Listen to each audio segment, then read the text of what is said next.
Halo teman-teman, berjumpa lagi dengan saya di pelajaran Pendidikan Agama Katolik dan Budi Pekerti untuk SMA SMK kelas 10. Teman-teman, masih satu tema dengan video yang pertama. Kita akan membahas hal yang kedua, yaitu tentang bagaimana mengembangkan karunia Allah. Teman-teman, video yang pertama kita membahas tentang aku pribadi yang unik. Sekarang yang kedua, untuk video yang ini kita akan secara khusus membahas tentang bagaimana mengembangkan karunia Allah itu. Teman-teman mungkin masih ingat di dalam video yang pertama, teman-teman mungkin sudah menangkap satu pesan khusus. Ya, saya harapkan teman-teman menangkap itu, karena apa yang didapatkan di video pertama itu pasti berkesinambungan di video yang ini. Selalu ada kaitannya. Maka dasar yang sudah diperoleh di video pertama sekarang akan dikerucutkan lagi di video yang kedua dengan tema mengembangkan karunia Allah. Saya menawarkan satu pancingan umum ketika teman-teman kemarin beranjak dari materi yang pertama. Ada kata kunci kedemikian yang saya ungkapkan di sana. Allah itu menciptakan kita dengan misi khusus. Ya, Allah itu menciptakan kita dengan misi khusus. Kita itu diciptakan tidak tanpa alasan. Pasti ada maksud tertentu mengapa Allah itu menciptakan kita. Tidak mungkin kita itu diciptakan tanpa sebuah alasan. Itu yang saya maksudkan tadi. Kita memiliki misi di dalam kehidupan kita ini. Hanya permasalahannya sekarang, apakah teman-teman sudah menangkap tugas atau misi teman-teman itu? Sudahkah teman-teman mengerti betul apa yang Tuhan kehendaki atas hidup teman-teman? Nah, maka untuk kali ini kita akan mengulas itu. Bagaimana menangkap perintah Allah itu melalui karunia-karunia yang ada di dalam diri kita. Ya, kita sekarang akan ditantang.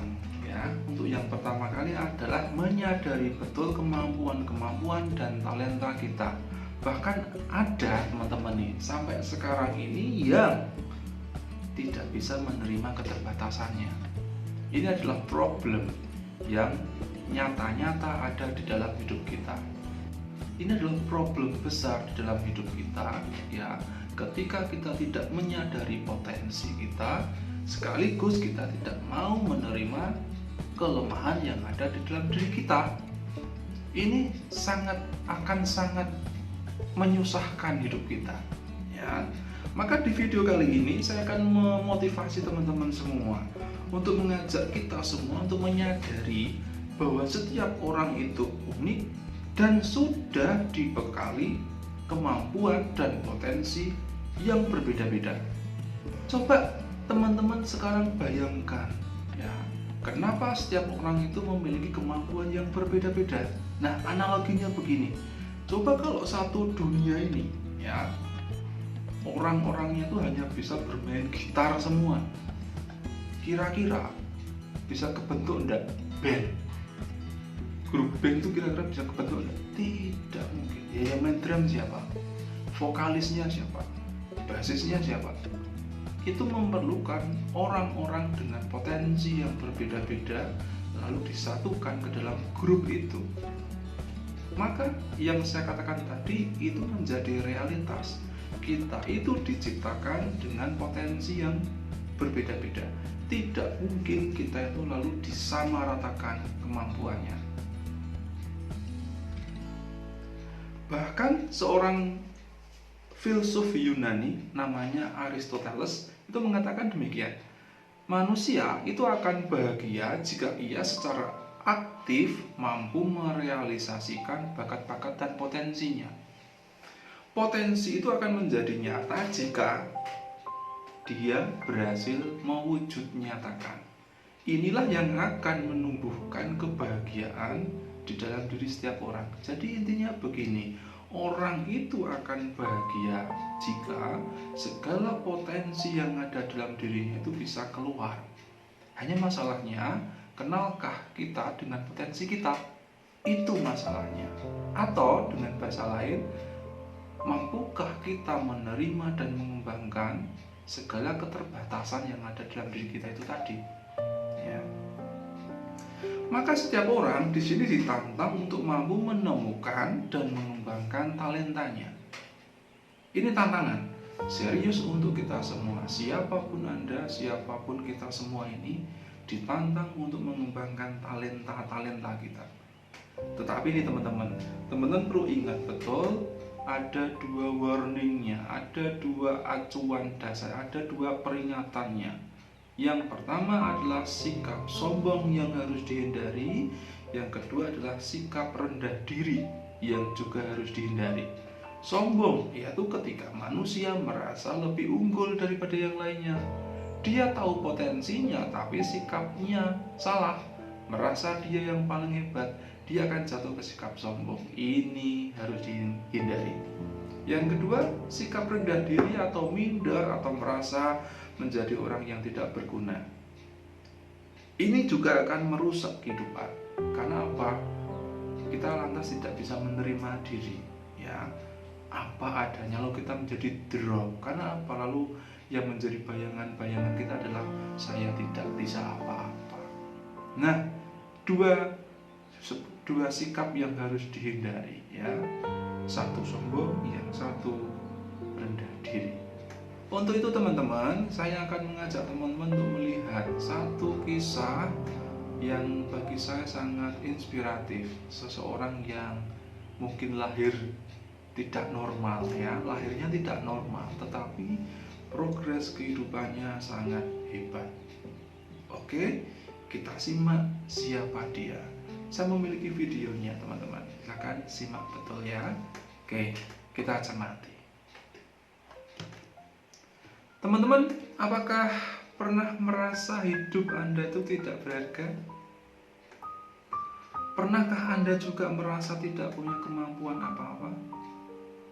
Atau pernahkah teman-teman berpikir bahwa Anda tidak pernah mampu melakukan hal terbaik selama hidup Anda? Nah, coba kita temui orang ini. Lihat anak ini yang lahir tanpa anggota badan yang lengkap. Ayahnya terkejut ketika melihat anak ini lahir waktu itu, tak terima, lalu bahkan muntah rasanya. Bahkan ibunya juga menolak untuk melihatnya ketika sang perawat menyerahkan bayi itu kepadanya. Nick kecil ini bahkan pada umur 8 tahun itu sempat mencoba untuk bunuh diri. Ia mulai berpikir bahwa hidupnya tidak ada gunanya. Namanya Nick. Ya. Tetapi segalanya berubah ketika Nick ini berani menerima hidupnya sebagai jalan hidupnya. Ia memberanikan diri bertemu dengan sesamanya. Ia terlahir tanpa tangan dan tanpa kaki, tapi ia memutuskan untuk belajar renang. Coba surfing,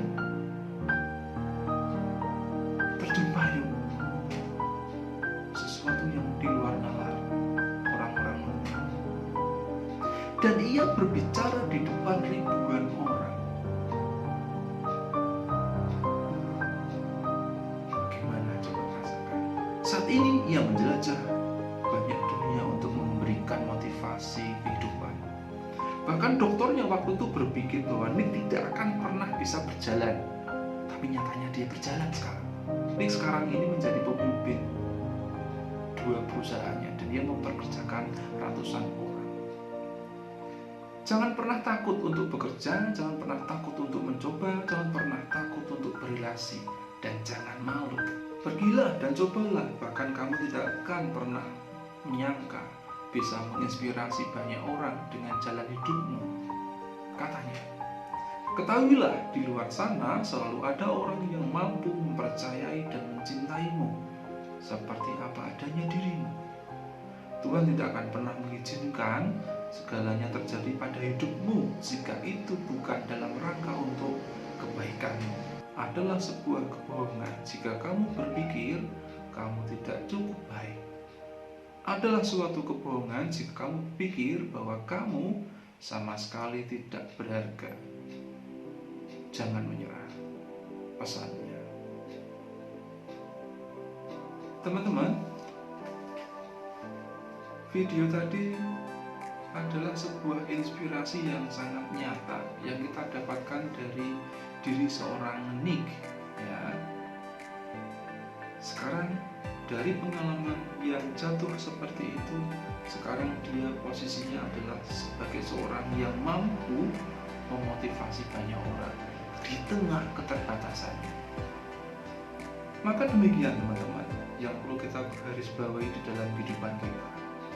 Pada dasarnya manusia itu kan dianugerahi Tuhan dengan berbagai macam kemampuan, walau dengan kadar yang berbeda-beda. Tidak mungkin manusia akan menjadi super atau menjadi mampu segala-galanya. Nggak akan mungkin, nggak ada orang yang seperti itu. Manusia harus sadar dirinya punya kemampuan sekaligus keterbatasan. Sikap yang diminta demikian, tidak menjadi sombong dan juga tidak menjadi rendah diri. Maka disinilah perlu ditekankan mentalitas yang baik seperti yang dilakukan oleh Nick. Dia punya mentalitas yang hebat. Apa mentalitasnya? Kerja keras, mampu belajar dari orang lain, tidak cepat menyerah, optimis, dan sebagainya. Itulah mentalitas positif yang perlu dibangun di dalam hidup kita. Bahkan kalau kita sadari lebih jauh lagi, ternyata banyak orang itu sukses setelah ia mampu menyadari dan menerima keterbatasannya. Maka bisa dikatakan menerima keterbatasan itu adalah syarat mutlak untuk bisa mengembangkan diri.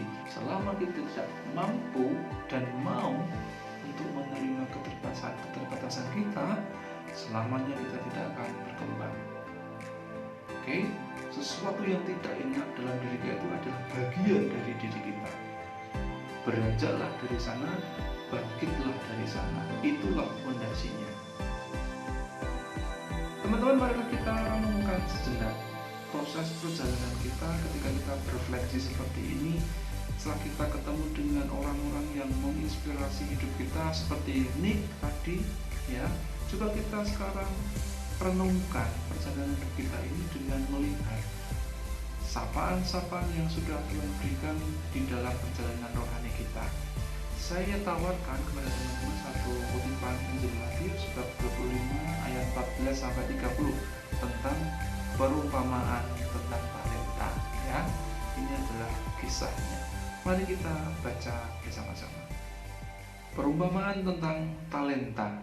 Sebab hal kerajaan surga sama seperti seorang yang mau bepergian ke luar negeri.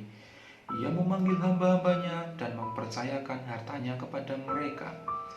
Yang seorang diberikan 5 talenta, yang seorang lagi 2, dan yang seorang lagi 1, masing-masing menurut kesanggupannya. Lalu ia berangkat. Segera setelah hamba yang menerima 5 talenta itu, ia menjalankan uang itu lalu beroleh laba 5 talenta. Hamba yang menerima 2 talenta itu pun berbuat demikian juga dan berlaba 2 talenta. Tetapi hamba yang menerima 1 talenta itu pergi dan menggali lubang di dalam tanah lalu menyembunyikan uang tuannya. Lama sesudah itu pulanglah tuan hamba-hamba itu lalu mengadakan perhitungan dengan mereka. Hamba yang menerima 5 talenta itu datang dan ia membawa laba 5 talenta. Katanya, "Tuan, 5 talenta Tuan percayakan kepadaku. Lihat, aku telah beroleh laba 5 talenta." Maka kata tuannya itu kepadanya, "Baik sekali perbuatanmu itu, hai hambaku yang baik dan setia. Engkau telah setia dalam perkara kecil, aku akan memberikan kepadamu tanggung jawab dalam perkara yang besar. Masuklah dan turutlah dalam kebahagiaan Tuhanmu." Lalu datanglah hamba yang menerima 2 talenta itu kepadanya. "Tuan, 2 talenta Tuan percayakan kepadaku. Lihat, aku telah beroleh laba 2 talenta."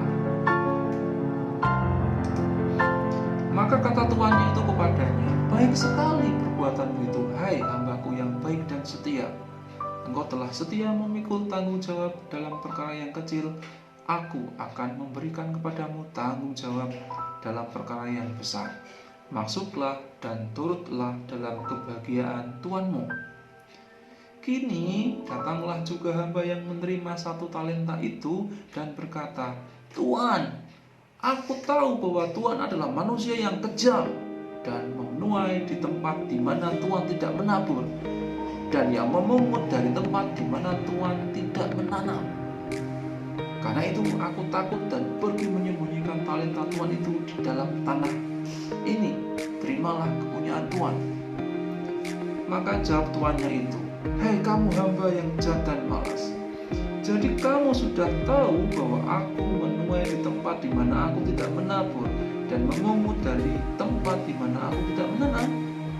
Karena itu sudahlah, seharusnya uangku itu kau berikan kepada orang yang menjalankan uang, supaya sekembaliku aku menerimanya serta dengan bunganya. Sebab itu ambillah talenta itu daripadanya dan berikanlah kepada orang yang mempunyai 10 talenta itu. Karena setiap orang yang mempunyai, kepadanya akan diberi, sehingga ia berkelimpahan. Tetapi siapa yang tidak mempunyai, apapun juga yang ada padanya akan diambil daripadanya. Dan campakkanlah hamba yang tidak berguna itu ke dalam kegelapan yang paling gelap. Di sanalah akan terdapat ratap dan kertak gigi. Demikianlah sabda Tuhan. Terpujilah Kristus. Teman-teman, setelah kita mendengarkan kutipan Injil tadi, saya mengajak teman-teman untuk berani memulai sebuah perubahan diri, yaitu bagaimana kita bisa menemukan talenta-talenta kita, mengembangkan talenta-talenta yang sudah Tuhan berikan itu untuk diri kita. Maka yang menjadi hal baik yang perlu kita perjuangkan adalah jangan biarkan Tuhan kecewa karena melihat kita menyia-nyiakan kehidupan ini.